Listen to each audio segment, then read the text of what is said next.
Hola, muy buenas noches, ¿cómo estás? Feliz fin de semana. El último domingo del año, un año que nos deja marcas por todos lados. La maldita pandemia que nos golpeó, las derivaciones que tuvo esa pandemia. Pero antes de eso, quiero contarles que la semana pasada, en los últimos días, se nos piantó un lagrimón a muchos, sobre todo a los de mi generación, por lo que pasó en Córdoba. Se nos cerró el Cinerama. El Cinerama era un acto, ir a Cinerama era ir a Cinerama para contar después que habías ido a Cinerama. Y empezaba toda una celebración desde el comienzo de la galería. Había un kiosco, comprabas el maní con chocolate, porque si eras joven te salía más barato que adentro, y uno siempre tiene un presupuesto acotado. Después avanzabas y estaba la casa de Chascos. ¿Te acordás de la casa de Chascos? Donde vendían los cigarrillos explosivos y todas esas cosas. Eran lugares centrales. La Academia Cervantes enseñaban estenografía y dactilografía. Eran cosas maravillosas. Y después el cine. Yo me recuerdo con mis viejos haber venido de mi pueblo, 200 kilómetros, a ver Terremoto al cine Cinerama. Después, la primera vez que pude ir, porque costaba un pesito, fui a ver Apocalipsis Now, la película de Coppola, una maravilla. Después la vida me llevó, tuve la fortuna de conocer donde habían filmado la película. Pero eran todas esas imágenes se te venían a la cabeza, un golpe para muchos cordobeses. Claro, los chicos no lo entienden. Los más viejos, sí, porque lo disfrutamos. Me olvido, abajo había un restaurante de la Asociación de Viajantes, que se comía bien y barato, se corría la bola en la ciudad, sobre todo en los jóvenes, en los estudiantes. Y al lado una tanguería para gente mayor, gente sola. Siempre hay gente sola. Vacuna, nos desviamos un poquito. Estamos generando una interna por las vacunas, una pelea por quién está a favor de una vacuna y quién de otra. Estemos a favor de todas son buenas. No seamos vehículos de la interna de otros, de la guerra de laboratorios. Eso existió, existe y existirá. Elijamos bien, por favor. Un ministro a favor de una vacuna, otro ministro a favor de otra. Es una locura eso.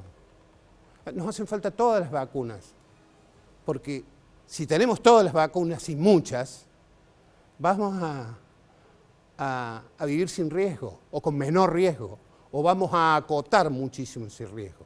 No sigo más hablando porque tengo una mesa bárbara y quiero presentarles, tengo a Daniel Sobato, consultor internacional, titular de IDEA Internacional. ¿Cómo estás, Daniel? Bienvenido y muchas gracias por estar.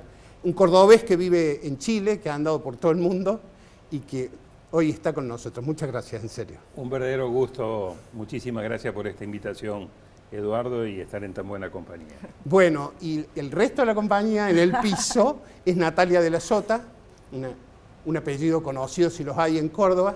Ella es legisladora provincial y también no es una figurita fácil para las notas, Natalia, pero bueno, te tenemos ahí, está bien. Pero acá estamos. Está bien, gracias por invitarme. cuando tenés cosas para decir, Claro.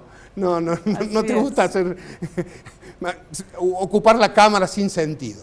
Bueno, y después por Zoom vamos a estar con la economista Gisela Beritia, titular del ICDA, que es el Instituto de la Universidad Católica, para que nos diga qué va a pasar con la economía el año que viene. Bueno, ¿cómo estamos, Natalia? ¿Todo bien? Bueno, bien. ¿Cómo cierra el año? Terminando este año, te iba a decir. Este año tan difícil, tan duro para todos, ¿no?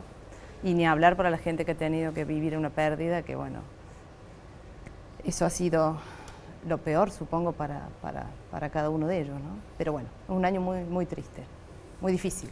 Daniel, ¿cómo vive la región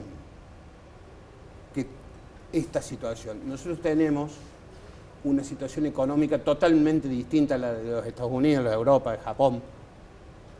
¿Cómo se afronta la crisis en los países que no tienen el desarrollo y la espalda económica de otros, de las principales potencias del mundo? Eduardo y Natalia, los efectos de la pandemia este año 2020 para nuestra región, para América Latina, sin perjuicio que después, por el alto grado de heterogeneidad que tiene la región, no todos los países han tenido los mismos efectos, pero para generalizar, ha sido devastador. Desde el punto de vista económico, CEPAL acaba de decir que la región promedio va a caer este año 7.7%.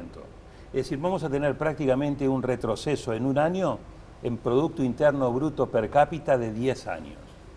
En materia de desarrollo humano, hablamos de pobreza, 45 millones de nuevos pobres, la pobreza promedio regional va a saltar casi al 38%. La de Argentina es 45. La de Argentina es 45, por eso estoy hablando de los promedios regionales.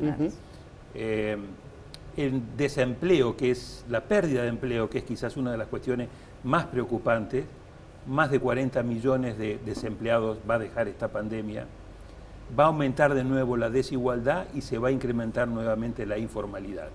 En el terreno sanitario es igualmente devastador para la región. La población de América Latina representa el 8% de la población mundial. Tenemos el 20% de los contagiados de todo el mundo y tenemos casi el 30% de las muertes por pandemia de casi todo el mundo.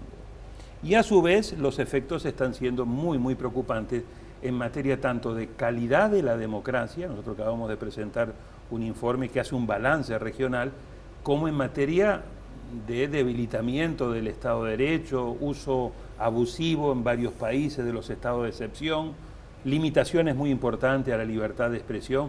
Entonces deja claramente una herencia muy, muy preocupante para toda la región y de ahí es lo significativo, lo importante, cómo nos preparamos para el 2021, porque hay que tomar en cuenta que este es el arranque de una nueva década para América Latina, una nueva década donde hay muchas cosas en juego, ¿no? ¿Qué cosas en juego tiene? 3 cosas fundamentalmente. Si no hacemos bien la tarea en materia económica, la región arriesga a tener otra década perdida en el terreno económico. Si no hacemos bien la tarea de proteger, blindar el tema social, la lucha contra la pobreza, la generación de empleo, arriesgamos a tener un retroceso muy, muy grave en materia de desarrollo humano. En algunos países 10 años, en otros países se podría llegar a retroceder hasta casi 20 años.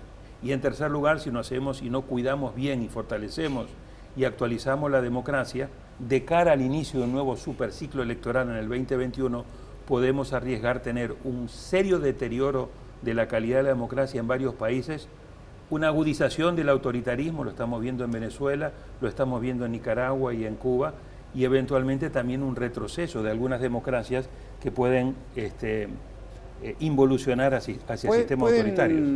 Ya vamos a ir, Nati, a la política más argentina y cordobesa, ¿no? Pero preguntarte, digamos, ¿puede repetirse los Bolsonaro en la región? Bueno, hay que tomar en cuenta que desde octubre del 2020, con la elección que hubo que repetir en Bolivia, sí, después de la gran crisis política que vivió Bolivia en octubre y noviembre del año pasado, desde este octubre del 2020 a fines del 2024, los 18 países de América Latina van a tener elecciones presidenciales y elecciones congresuales. Tan solo el año que viene, 2021, vas a tener 5 elecciones presidenciales en la región. Arranca Ecuador, le sigue Perú y al final del año, en noviembre, van Chile, Honduras y Nicaragua. 2 elecciones de medio periodo fundamentales, la de Andrés Manuel López Obrador en México y la de Alberto Fernández aquí en Argentina. Una elección legislativa crítica para el caso de El Salvador, donde Bukele va a tratar de tener mayoría propia, y algunas elecciones más bien de tipo local o regionales, Paraguay, Bolivia, Venezuela. Entonces tenés ahí acabo de escribir un artículo donde digo que la región enfrenta una coyuntura estratégica. O elige bien y elige un liderazgo responsable, moderno, competente para darle respuesta oportuna y eficaz a las demandas ciudadanas en sociedades complejas del siglo XXI, o existe el riesgo de que se abra la puerta para una nueva ola populista y o autoritaria que podría llegar a complicar enormemente la estabilidad y la gobernabilidad de la región. Así que después de esta larga explicación, la respuesta es sí, la región puede tener varios nuevos Bolsonaros, tomando en cuenta que el fenómeno Bolsonaro, el fenómeno Andrés Manuel López Obrador, el fenómeno Bukele, llegaron antes de la pandemia. En este contexto tan complicado, que combina pobreza, desempleo, informalidad, malestar social, crisis de confianza de la ciudadanía con las élites, muy bien puede darse un mayor auge del populismo, lo cual sería tremendamente grave para nuestra región. No pasó eso en Estados Unidos porque, digamos, Trump tenía casi la elección ganada y la perdió por la pandemia y por la mala gestión, ¿no? Y, digamos, está más cerca, me parece, Trump del populismo que Joseph Biden. Sí. ¿Sí? Sí. ¿Por qué ganó Biden? Ganó Biden, yo creo, hay que tomar en cuenta lo siguiente. ¿Solo por la pandemia o hay otras señales? No solo por la pandemia. Lo que pasa es que la elección, en mi opinión, de Estados Unidos se analiza también con un alto grado de polarización. Hay que tomar en cuenta que Trump logró 73 millones de votos. Es cierto que Biden le sacó casi 7 millones de diferencia y le ganó bien en el colegio electoral, pero Trump hizo una muy buena elección, es decir, no fue esa derrota que los demócratas estaban esperando de un Trump que iba a salir totalmente castigado de la Casa Blanca. Es más, Trump sigue negándose a reconocer que perdió la elección, sigue señalando de que le hicieron trampa y que hubo fraude.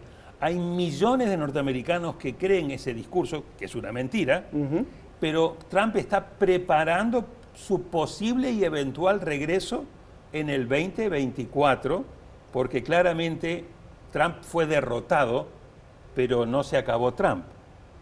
El trumpismo sigue vivo y muy vigente, y habrá que ver en qué condiciones Biden puede manejar sus primeros 4 años, en particular qué pasa el 5 de enero en Georgia con la elección de los senadores, porque si Biden no tiene mayoría en el Senado, con toda la complejidad de temas que tiene que resolver, la pandemia, la economía, la confrontación con China, etcétera, va a tener una presidencia, sobre todo un arranque de la presidencia muy, muy complejo.